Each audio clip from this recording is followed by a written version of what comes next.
Hi everyone, we're here in our workshop room with Natasha. Hi Natasha. Hello. So Natasha's agreed to do some little live feeds for us, so we thank you Natasha. And she's going to be talking, I'll just move in a little bit closer. So she's going to be talking to us about some things that she's doing here at the centre.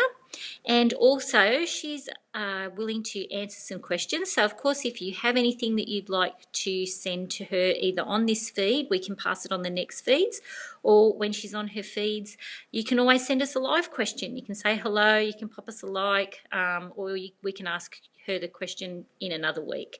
So Natasha, what are you going to be offering? I know you're going to be offering the Goddess Circles. We've got some events on Facebook. So if anybody was interested in that, could you just explain a little bit about that? Yeah, sure. So Goddess Circles are starting up again. It's going to be on monthly, so the last Friday of every month from 7:30 to 9 p.m. at night. So after you've finished work or after you've finished your day, it's just an opportunity to come and really nourish yourself and be with other conscious women. And I was inspired to do this from watching the Red Tent movie. I don't know if you guys have seen that. So basically it talks about how back in the day we would have our little tribe and women would all be in sync with their menstrual cycles, and because we didn't just have like sanitary products and stuff, they would go to a red tent, like a little cave, and just all be together and do the cooking together and just like sing together and really hold that space and like that energy of space and support for each other during their menstrual cycles. So they would actually take time to retreat once a month away from the clan, away from the responsibilities of the household, and just be together and nourish each other.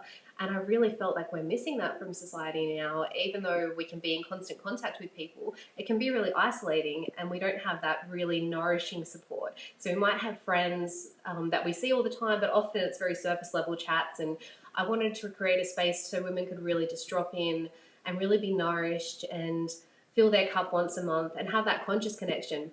So from month to month it changes what we do. We'll have, the general format is we'll have a healing circle. So whatever the theme is that month, and it does change, we'll chat a little bit about what we're going through, a little bit about that, the energy of the moon at the time. We do sometimes a little bit of conscious movement and dance. There's always a guided meditation, and there's often time to chat as well and just connect and share with other women. So really come and join us, come and find your tribe and come and connect. Wonderful. So it's $15 as well. So it's $15 once a month. Wonderful. So that's the last Friday evening of the month, and I know you've changed it to 7:30. So that's to help ladies that are perhaps going to work. Rush, yeah. So it gives you a little bit more time to get here and just really relax. So it starts on February 24th is the first day back, and then it will be the last Friday of each month following that. And we do have an event on Facebook, so you're more than welcome to join. I'll put a link on the Creative Spirit Centre page to that. It's an online goddess circle, so please feel free to come in and join that too. So perhaps you could put a link in the comments of this as well. Okay, yeah, that's good. So if people would like to join your group, it keeps you a little bit more updated. So would you say it's like a supporting thing and for women to embrace their feminine aspect? Yeah, definitely. And also society is structured in such a way that we're taught to compete with each other and to judge each other, and it's very much like surface level stuff. So really just a space to drop in and share authentically, because even sometimes we feel like we can't really authentically share with our loved ones or with our family. So it really creates a solid space of non-judgment. So you can really just share and open up and bare your heart and feel safe to do that. And also have fun. I mean, it's lighthearted as well. Come and have fun. Really drop into that space of relaxation with connection, with support, and with fun. Yeah, and maybe make some friends too. Yes. Yeah. So it's a good way to make some like-minded friends and just to enjoy being a woman, maybe. Yeah, and to reconnect with that ancestral need to just find your tribe as well. I really wanted to create that space where we can really connect and see each other for who we really are, and be fearless in that, not have to hide anything or not have to pretend, just to be really raw and authentic. And yeah, like I said, it does change from month to month, but that's the general flow. So healing circle, guided meditation, a little bit of conscious movement and connection, and time to share afterwards. Great.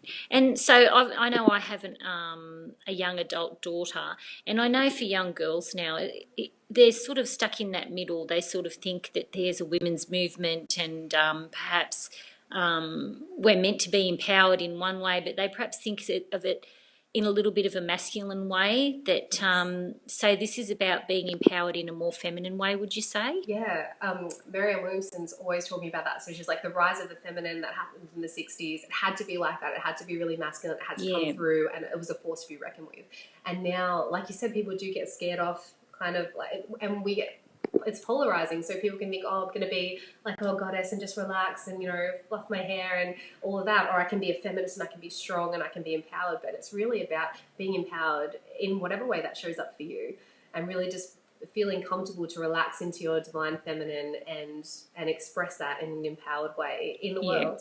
Yeah. And connecting with that essence once a month will help you do that in daily life as well. Yeah. Once you connect with that place, it will be easier and easier for that to emerge in your daily life. Yeah, because I think that, like you said, the original women's movement in probably the 60s was quite, they did need to have that much sort of what we would consider masculine power behind them to try and, they had a lot of barriers to break down. And then in the 80s, again, I think it masculinized, if there is such a word, women to an extent. That they sort of believed they had to be like men. We had to have big shoulder pads and wear ties and try and compete on a corporate or in our workplace, for example. But it's probably been a little bit confusing for the younger generation now, but they don't remember any of those things. So would you say the complete opposite, where women are being used to like to sell products and everything, and it's just all about like boobs and butt and the physical aspects, and anything to do with like nurturing or breastfeeding, people are like, oh no, so it's gone the complete other way. Exactly. So this is a space to really just bring it all together, and I'm really inspired by people like Marianne Williamson and Gabby Bernstein, because I used to think of it like that, about feminine essence like that, like you had to be really strong and really masculine, and I cut all my hair off, and no, like I rebelled against it. And then there are these women who are so powerful and so strong, and they do their hair and makeup, and they, you know, appreciate their own inner goddess. I'm like, wow, it doesn't have to be one or the other. Feminine spirituality and feminine empowerment can be a link of both of those things. So you can be sitting here really empowered, expressing who you are fearlessly in whatever form that shows up for you. And still get your nails done. And still get your nails done. Yeah, and that's okay.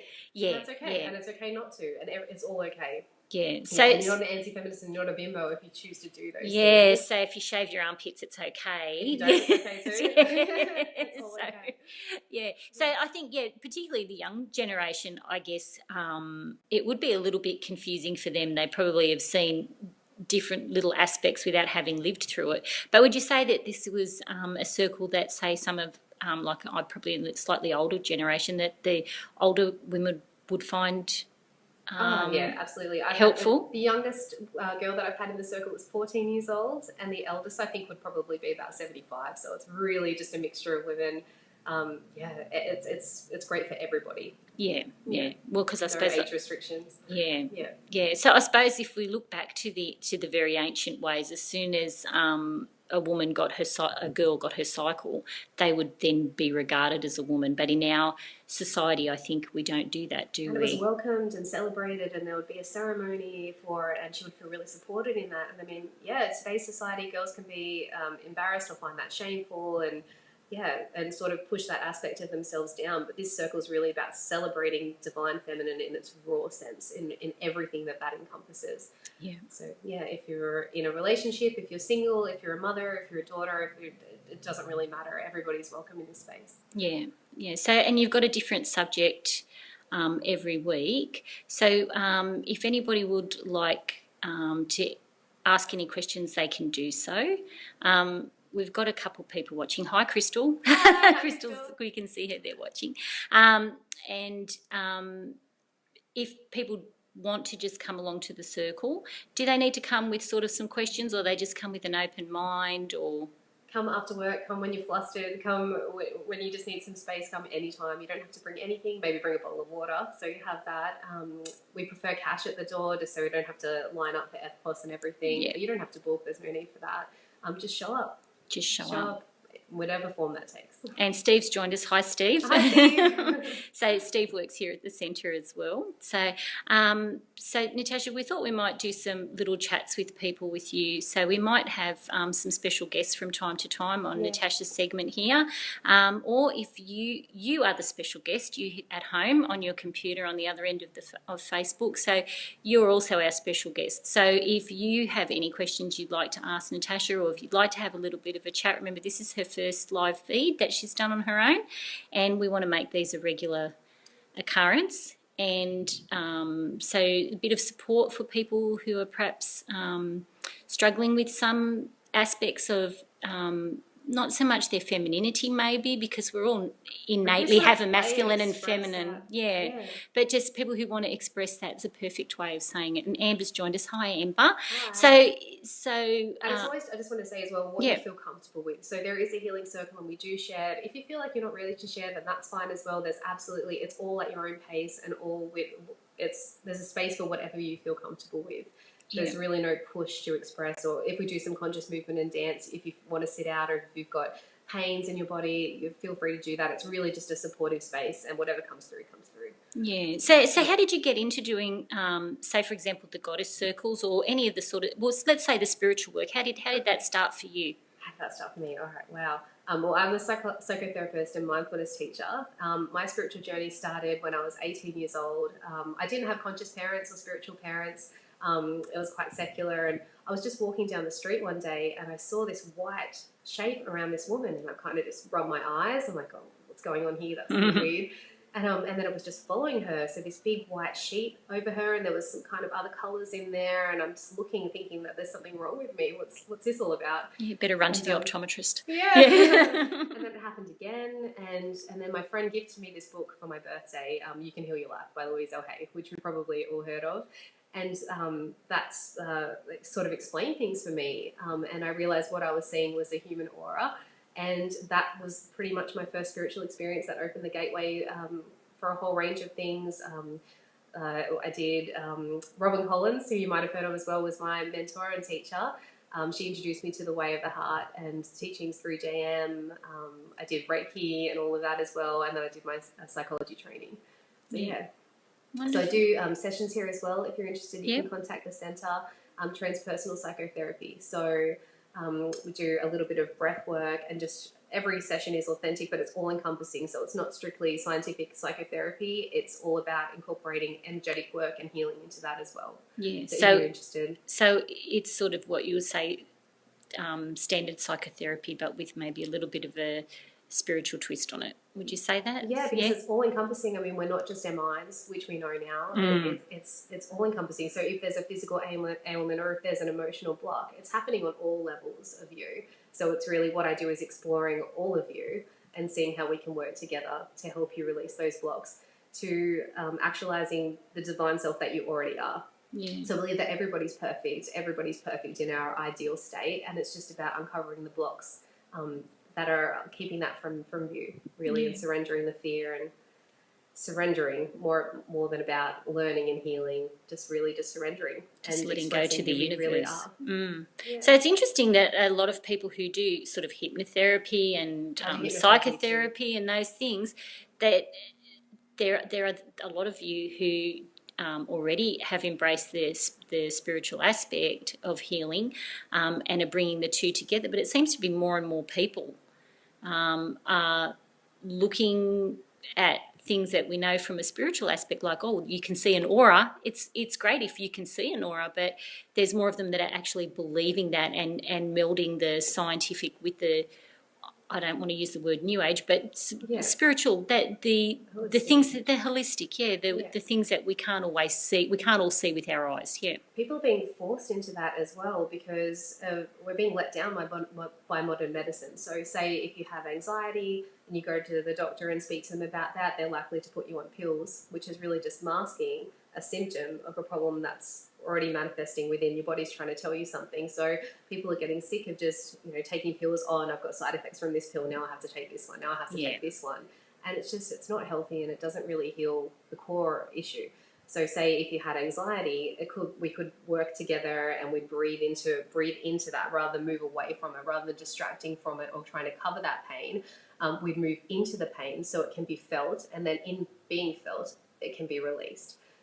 Yeah, wonderful. So well, Claire's joined us. Hi, Claire. Hi, Claire. So, so it is really amazing that as science and spirituality come together, a lot of us are sort of realising too that the very ancient belief systems are where that's already sitting as a core, really, aren't they? You have to understand that there's a lot in place to suppress that as well. So we're being overstimulated from childhood, basically, with a lot of TV, with music videos, everything's so flashy, all the fast food, all of that. It all works together to try and suppress people's innate and divine power. And I think people are waking up to that. People are waking up to what's really going on and realizing that happiness is not in things. We can't keep suppressing who we really are. And what I do is try and work with people to try and uncover who you really are underneath it all. Yeah. And do you think, I mean, I believe this, but I'd be interested to see what you think. Do you think that we as women have a responsibility to do that as well?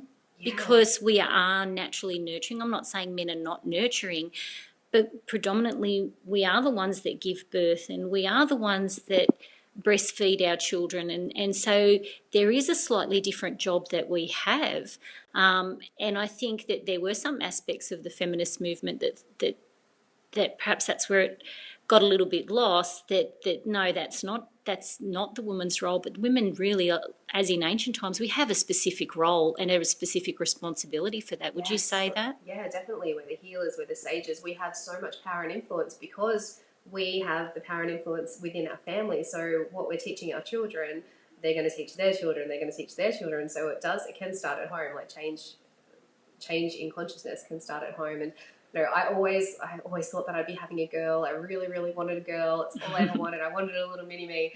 And then I had 2 boys. And I thought, how perfect, because what does the world need? The world needs conscious men. I mean, if you go to any spiritual group, it's 90% women. Yeah. It's women are waking up faster, let's face it, they are. And what the world needs is more conscious men. So as mothers, we can definitely help doing that, facilitate that by starting at home, by speaking the truth, by teaching our kids how to connect with themselves.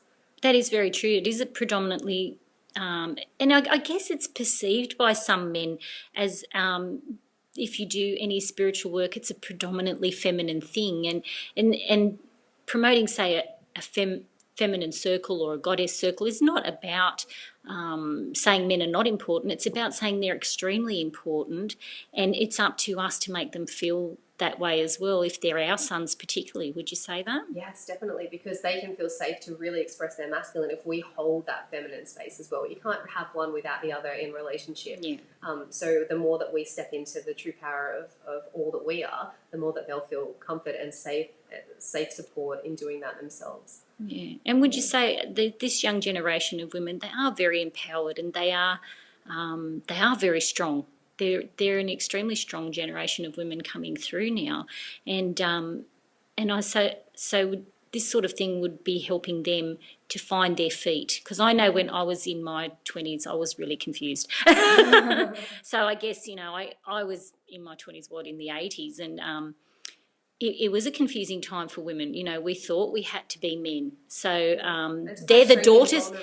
Yeah, and they're the daughters of these women, so they've grown up with perhaps mothers that are a little parents that were a little confused about what was okay and what was not okay to an extent. So it's a real new meld of spirituality as well, because I knew when I was first investigating spirituality, I quit everything. I moved to Byron. I lived like a total hippie, and I thought that's what spirituality was, and everything that was if you're working, you're working for the man, and it's like you've sold out. But it can be both. I mean, the world needs conscious accountants. Yeah. The world needs conscious teachers. That's how we change the world, by a ground root effort of being all that we are in whatever role we're playing at the time. So spirituality doesn't have to be separate. And what I wanted to create with the Goddess Circles as well is connecting with that, so you can bring it through in everyday life. So you'll feel, before you yell at your kids, you're able to have that space because you've nurtured yourself to be able to take a breath and really drop into the moment, maybe interact with them differently. Or when you're sitting at your job and everybody's unconscious and you're in this dense environment, to be able to breathe and still hold on to your light regardless of what's going on around you. Because it's not about quitting and moving to the mountains and meditating for our whole lives. Yeah. How we change the world is actually showing up in whatever role we're in right now, but showing up as all of us. Yeah, yeah, I really believe that. I mean, good on people that can do that, but the vast majority of us are still living in the cities, and the centre here is in Western Sydney, and I think in everything in life, not just in this aspect, but leading by example. Yeah. Yeah. Exactly. And you might say the right thing one day and it changes the co-worker's perspective and they start to investigate and they start to heal their own lives. I mean, everything, it's all a ripple effect. And yeah, it's about holding space wherever you are and knowing that that's okay as well, that that's not unspiritual. It's not unspiritual to go to work and to have a family. None of it's unspiritual. Everything is spiritual. Yeah, because we're all spirits. It's not some weird religion or something. It's what everybody is. And I guess it's like that gentleman that lives over, I forget what suburb it is, but he's goes to a cliff near his house and he just talks to people who are about to jump. Wow. And that's like the most spiritual thing you can do, really, or not, well, one of them, isn't it? So, or you could be standing in the lunchroom one day and you're breathing and connecting rather than being distracted with the thoughts, and you find the right thing to say to a co-worker who might be struggling with something and you had no idea, but the words will be given to you if you hold the space for that. Exactly. And that's true spirituality. Yeah. So obviously you can do that when you're in your own home, but to come to the centre and do something in a circle like Natasha's circle or one of the other circles or groups or classes that we have, obviously it's a little bit like finding like-minded people and finding that extra support from someone like Natasha who's got experience. Obviously she's telling us she's a qualified psychotherapist and all these other things for people that need to see any of those sort of qualifications, but you can see the lady in front of you and she's a very calm and wonderful, wonderful influence, even though I've put her under pressure. I'm teaching mindfulness to teachers now and children in schools, and I thought, really, I've been doing this for so long and I had to get a psychology degree to be able to teach people how to meditate and connect. But for some people that will give it validity and give it credibility. Yes. Yeah. Some people do need that credibility, and that's fair enough too if that's what people need, but we thought the purpose of doing these interviews is that you can meet the people that are doing the things here. So Jessica's joined us. She says hi. Hi Jessica. Oh no, we're back. It cut off and then it came back, so we might have to finish up because I think our connection's a bit weak. We are at the will and the whim of Facebook and the internet. So let us know what you want to hear about and we'll try and answer those questions. Each week I might be speaking to somebody different or just speaking about a different topic. February 24th, if you want to come and see me, please join us. All women are welcome. Yep, so that's 7:30. That's $15 a person, and it's here at the Creative Spirit Centre at Minchinbury. And thank you so much, Natasha. Thank you for all you lovely people that have joined us today.